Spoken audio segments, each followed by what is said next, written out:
नमस्कार and welcome back to my YouTube channel. दोस्तों, हमने 12वें भाव का विश्लेषण देखा था, पर बोलूँ ना, कुंडली का एक एक भाव इतना विशाल है कि इसके बारे में चर्चा करते ही जाएंगे तो भी वो कम है। अब हम 12वें भाव के विश्लेषण में आज भी मैं आपको 12वें के भाव के बारे में थोड़ा और जानकारी देना चाहती हूँ। आज हम समझेंगे कि यहाँ पर अगर एक एक ग्रह होता है तो वो अपने को क्या कहना चाहता है। ये 12वां भाव ना, ये मोक्ष का है, मुक्ति का है। इसके साथ में ये डिवाइन ब्लेसिंग्स का भाव है। पितृदोष भी अगर देखना है तो हम 12वें भाव से देखते हैं। अगर 12वें का संबंध पहले से हो जाए, पितृदोष आएगा, उसमें आएगा। ये भाव नैसर्गिक डिजास्टर्स का है। अपने साथ जो कुछ भी होती है, आपदाएं आती है या ब्लेसिंग्स आती है, अगर हम देखते हैं ना कोई आपदाएं आती तो हम सोचते हैं कि ये आपदा हमारे साथ क्यों हुई, हमारे साथ तो बाकी भी लोग थे लेकिन उनके साथ तो नहीं हुआ। तो चुन चुन के आपदाएं अगर आती है तो वो भी इसी भाव से आती है, और चुन चुन के अगर ब्लेसिंग्स आती है तो वो भी इसी भाव से आती है। हम तब एकदम फूले नहीं समाते कि देखो देखो हम तो डूबने वाले थे लेकिन पता नहीं कैसे हम बच गए। यही डिवाइन ब्लेसिंग्स है, इस पे अपना जोर नहीं है किसी का। ये 12वें भाव की खूबी है। मान लीजिए यहाँ पे शुक्र बैठा है। हमने देखा हमारी पत्रिका में 12वें भाव में शुक्र बैठा है, क्या होगा? पहले तो 12वें भाव हमने देखा है कि वो खर्च का भी है। अब व्यक्ति खर्च क्या करेगा?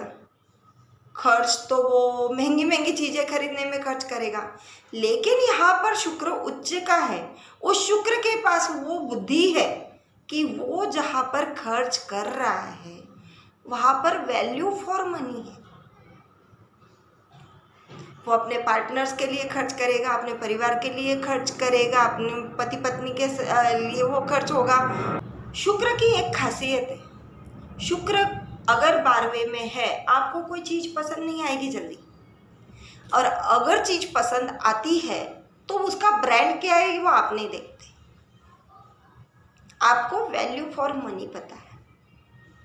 शुक्र छठे में है। अब काल पुरुष में छठे भाव में आती है कन्या राशि। कन्या राशि में शुक्र डेबिलेटेड हो जाता है, उच्च का नहीं है, वो नीच का हो जाता है। वहाँ पर शुक्र को वैल्यू फॉर मनी नहीं है, लेकिन 12वें भाव में शुक्र वैल्यू फॉर मनी है। खर्च करेगा लेकिन सोच समझ के करेगा। यहाँ चीजें अट्रैक्ट करता है शुक्र। शुक्र अच्छा भी काम करता है। यहाँ जो भी बेनिफिक प्लैनेट बैठेगा वो अच्छा काम करता है। ये भाव अच्छी नींद का है, अच्छे सोने का है। अगर आपके 12वें भाव में कोई भी मैलेफिक प्लैनेट है, मैलेफिक खराब प्लैनेट है, आपको नींद नहीं आती रातों की। 12वें भाव का स्वामी जिस घर में जाएगा उसके तरह से वो रिजल्ट देगा। 12वें भाव का स्वामी खुद के रिजल्ट नहीं देता, वो किसी के सपोर्ट से ही रिजल्ट देता है। हमने उदाहरण देखा था, हमने देखा कि 12वें भाव का स्वामी अगर द्वितीय में बैठ जाए, आपका धन खर्च करेगा। धन खर्च करेगा, लेकिन इसी को पॉजिटिव वे में ले तो हम इन्वेस्टमेंट भी तो कर रहे हैं, करना चाहिए। यही अनिवार्यता है ना, करना चाहिए। जो हम इन्वेस्टमेंट करेंगे उससे हम धन अर्जन करेंगे, ये भी तो वो दिखाता है। इसीलिए वो न्यूट्रल है, उसका अपना कोई स्वाद नहीं है। वो तो जहां पर जाएगा वैसा बनेगा। अब यहाँ पर कोई क्रूर ग्रह है, क्रूर ग्रह जैसे कि मंगल, शनि, राहु, केतु, ये क्रूर ग्रह है। सूर्य, ये क्रूर ग्रह अपने तरीके से काम करते हैं। बाकी के ग्रह जो नेचुरल बेनिफिक प्लैनेट है, अच्छे प्लैनेट है, वो मुक्ति दिलाने में एक अच्छा तरीका अपनाते हैं। क्रूर ग्रह थोड़े बंधन में लाते हैं, मुक्ति जल्दी नहीं दिलाते, बंधनों में लाते हैं। मान लीजिए कि 12वें भाव में किसी की कुंडली में 12वें भाव में हमने सैटर्न देखा। अब हम कहेंगे उसको कि डोनेशन करो। पहले तो सैटर्न कारक है, वो तो जजमेंट है, वो न्याय देता है सैटर्न को। आप डोनेशन कर रहे हैं, क्या कर रहे हैं? पुराने कपड़े, पुराने जूते, पुराने चप्पल किसी को डोनेट कर रहे हैं आप। और लोगों की रिस्पेक्ट नहीं कर रहे, फिर भी लोगों को नीचा दिखाने की कोशिश कर रहे हैं।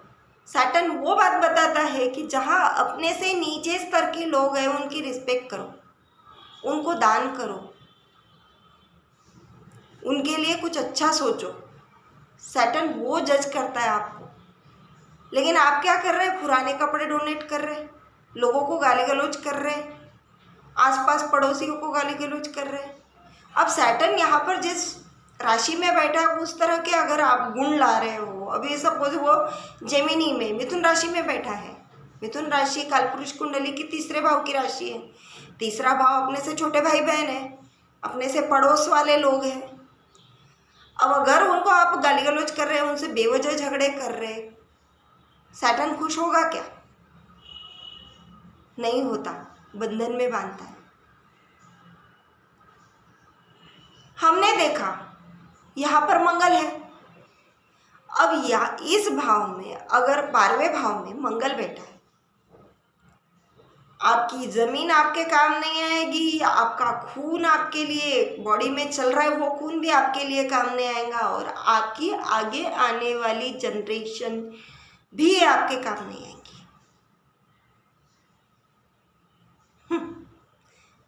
आपको मंगल का डोनेशन करना पड़ेगा।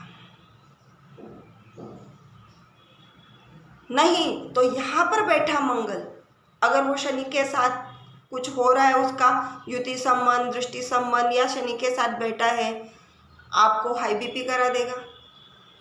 केतु के साथ यहाँ पर अगर कोई संबंध आ रहा है मंगल का, तो आपको लो बीपी करा देगा। खर्च तो होगा, क्योंकि वहाँ पर बैठा ग्रह तो खर्च तो करवाएगा आपका।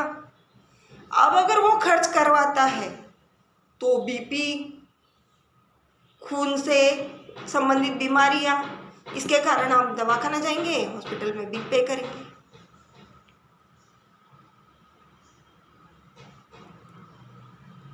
बजाय इसके हमको मंगल का दान करना है। अब मंगल का दान क्या है? दोस्तों को मिठाइयाँ खिलवाइए, किसी मंदिर में मिट्टी का दान कीजिए, नहीं तो किसी गरीब को, ज़रूरतमंद को ज़मीन का अगर दान कर पाए तो उससे ज़्यादा पुण्य नहीं। इससे आपका मंगल बहुत हद तक नीचे जाएगा। मंगल बोले तो ईगो है, आपको ईगो का दान करना है, ईगो का दान करना है। दोस्तों को मिठाइयाँ खिलवाएं। अच्छे दोस्त होते हैं ना, आपको ईगो से नीचे उतारते हैं, वो बोलते हैं बहुत ज़्यादा उड़ रहा है, बस हो गया अभी। मंगल के लिए आप अन्न का दान भी कर सकते हैं। डिपेंड करता है कि यहाँ पर मंगल किस राशि में बैठा है, उस राशि के अकॉर्डिंग दान कीजिए, उस राशि को मंगल से जोड़कर दान कराइए। यहाँ पर बैठे ग्रह हमेशा खर्च ही करवाते हैं, पर यहाँ पर बेनिफिक प्लैनेट हो तो बहुत अच्छा रहता है। अब हमने देखा कि यहाँ पर और राहु भी बैठा है। अब राहु का काम क्या है? वो तो राहु अपने स्वयं के रिजल्ट नहीं, अब राहु जिस राशि में बैठता है उस राशि लॉर्ड को पकड़ के, जैसा वो राशि लॉर्ड काम करेगा वैसे राहु काम करता है। सपोज यहाँ पर राहु है और राहु मेष राशि में बैठा है। मेष राशि का तो मालिक मंगल है। अब वो मंगल बोले तो ईगो, क्या राहु मंगल का जो ईगो है वो ईगो का दान कर पाएगा? नहीं। राहु तो बंधन है, केतु अपने को मुक्त करता है, लेकिन राहु बंधन है। अब राहु तो कोई मंगल ईगो का दान नहीं कर पाएगा यहाँ पर। फिर अगर राहु हमने देखा यहाँ पर वृषभ राशि में है, वो शुक्र की राशि है। वृषभ राशि का राहु मार धपट के सिबलिंग्स के किसके भाई धन हड़प के बैठ जाता है, परिवार वालों का धन हड़प के बैठ जाता है यहाँ पर। उससे दान होगा नहीं। मिथुन राशि के अंदर है, आसपास पड़ोस वालों से झगड़ा करेगा, क्योंकि उसको वो झगड़ा क्यों करेगा, उसको सारी चीजें चाहिए रहती है, इसलिए वो झगड़ा करता है। तो यहाँ पर राहु अच्छा काम नहीं करेगा, यहाँ पर नींद अच्छी नहीं आएगी आपको राहु रहा तो। ये भाव हमें मुक्ति बताता है। मुक्ति के लिए यहाँ पर बेनिफिक प्लैनेट का होना बहुत जरूरी है। बेनिफिक प्लैनेट ही बता सकते हैं कि आप कितनी अच्छी नींद सोते हैं। यहाँ पे सबसे बेस्ट बैठने वाला प्लैनेट है केतु। केतु इतना बेस्ट काम करता है, केतु कट है, केतु आइसोलेशन है, 12वां भाव आइसोलेशन का है, केतु मुक्ति का है। केतु कट कर देता है सबसे, पूरी दुनिया से अपने को कट करने की क्षमता रखता है। अगर केतु 12 में है, दुनिया की ऐसी कोई भी चीज नहीं है जो केतु को सेटिस्फाई कर सकती है। केतु को कुछ चाहिए ही नहीं है किसी से, सेटिस्फाई ही नहीं होता है केतु किसी से। केतु को बस आइसोलेशन चाहिए, अकेलापन चाहिए, अकेले में बैठना, सोचना, 12वें भाव का काम है और केतु को वो सूट करता है। केतु बहुत अधिक खुश हो जाता है जब आप अपने आप आइसोलेशन में, अकेलेपन में जाते रहते हैं और अपने बारे में, अपने खुद के बारे में आप सोचने लग जाते हैं। केतु आइसोलेशन देता है। ये स्थान यहाँ पर बैठे ग्रह की राशि अगर दशा आ जाए तो वो दुनिया से आइसोलेट होना चालू हो जाता है। फिर केतु बहुत खुश होता है। पहले तो वो ये ग्रह दुनिया से अनकंफर्ट दिलाएगा अपने, अनकंफर्ट होने के कारण हम पास पड़ोस दुनिया को अलग नजरिए से देखना शुरू कर देते हैं और उसकी वजह से हम अकेलेपन में जाते हैं। और यहाँ पर केतु बेस्ट काम करता है। अगर हमें मुक्ति चाहिए, हमें अगर थोड़ी सी रिलीफ चाहिए, तो यहाँ पर बैठे ग्रहों का दान करो। अब मान लीजिए यहाँ पर सूर्य है, सूर्य के लिए ये मरण कारक स्थान है। सूर्य तो स्वयं चेतना है और ये सबकॉन्शियस अनकॉन्शियस माइंड है। 12वां भाव बोले तो अनकॉन्शियसनेस है, सबकॉन्शियस माइंड में, सबकॉन्शियस चीजों में चले जाती है। सूर्य तो चेतना है, जागृत अवस्था है। यहाँ पर सूर्य का काम नहीं, सूर्य यहाँ पर मरण कारक स्थान में है। ऐसे लोग जो है ना, हाँ, कोई भी काम करते हैं ना, उसमें वो सीक्रेट नहीं रख पाते, सीक्रेसी नहीं रख पाते। कोई भी काम करेंगे तो उसका ढिंढोरा पीट देंगे वो लोग, फिर उनको वो क्रेडिट नहीं मिलता और लोग उनकी रिस्पेक्ट कम कर देते हैं। या ये अगर ढिंढोरा नहीं पीटेंगे ना, इनके बजाय और भी कोई है जो इनका ढिंढोरा पीट देगा।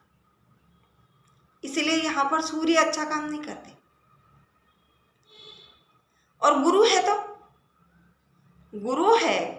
तो उसको बर्ड आई व्यू है। गुरु नहीं समझता किसी से अपने को झगड़ा करना है, किसी को अपना क्या करना है। वो बोलता है ये दुनिया को छोड़ो, तुम तो कई जन्मों से हो और कई जन्मों की बातें करो, एक ही चीज को पकड़ के मत बैठो। इसीलिए यहाँ पर जो बेनिफिक प्लैनेट है, गुरु हो गया, शुक्र हो गया, केतु हो गया, बहुत अच्छे रिजल्ट देते हैं यहाँ पर। अब सबसे कुमार प्लैनेट, यंग प्लैनेट बुध है, बहुत एक्टिव प्लैनेट है। और वो यहाँ पर आके बैठ गया। बुध तो अपनी बुद्धि है, अपनी पढ़ाई है, एक्टिवनेस है अपने में। काल पुरुष की कुंडली में ये 12वें भाव में अगर आके बैठता है तो वहां पर मीन राशि है जहां पर बुध नीच का होता है। अब यहाँ पर क्या होगा, बुध नीच का है, उसको कोई चीजें याद ही नहीं रहेगी, उसको बहुत सारी चीजें याद नहीं रहेंगी, उसको उसकी पढ़ाई लिखाई भी उसको काम नहीं आएगी, वो क्योंकि वो उसको याद भी नहीं रहती है। बहुत बार ऐसे होता है, बुध वाले लोग ऐसे, यहाँ पर 12वें भाव में बुध वाले लोग आड़े दिन हर रोज अच्छे कपड़े पहनेंगे, अच्छे रहेंगे, अच्छा सब कुछ करेंगे, लेकिन जिस दिन प्रोटोकॉल रहता है, जिस दिन त्योहार रहता है कि इस दिन ऐसे ही बिहेव करना है, ऐसे ही कपड़े पहनना है, ऐसे ही सब कुछ करना है, वहाँ पर वो काम नहीं करेंगे। वहाँ पर वो सादे रोज के कपड़े ऐसे कुछ भी सादे स्लीपर्स में ऐसे ही चले जाएंगे। वो बोलते हमें याद नहीं रहता है कि क्या करना है।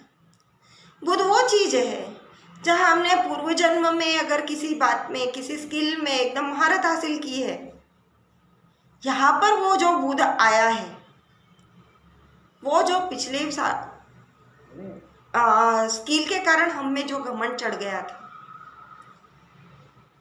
वो घमंड कहते हैं ना हम कि भाई पिछले जन्म का जो स्किल रहता है वो इस जन्म में भी हमारे साथ आ जाता है, तो आदमी उस भाव से उस तरीके से काम करना चालू कर देता है। यहाँ का बुध वो सब भुला देगा। बोलता है बहुत घमंड में चल रहा था ना तू, ले अब सब भूल गए। ये बहुत एक्टिव प्लैनेट है, इसीलिए यहाँ का बुध अपनी ही सपनों की दुनिया में खोया रहता है। यहाँ पर इसके कोई कनेक्शन काम नहीं आते, कोई बुद्धि काम नहीं आती इसको, कोई पढ़ाई लिखाई बहुत काम नहीं आती इसको। तो ऐसे लोग अगर डीप मेडिटेशन करते हैं तो उनको काफ़ी हद तक रिलीफ मिलता है। डीप मेडिटेशन होना चाहिए और अपने पूर्वजों को, अपने एंसेस्टर्स को याद करना चाहिए।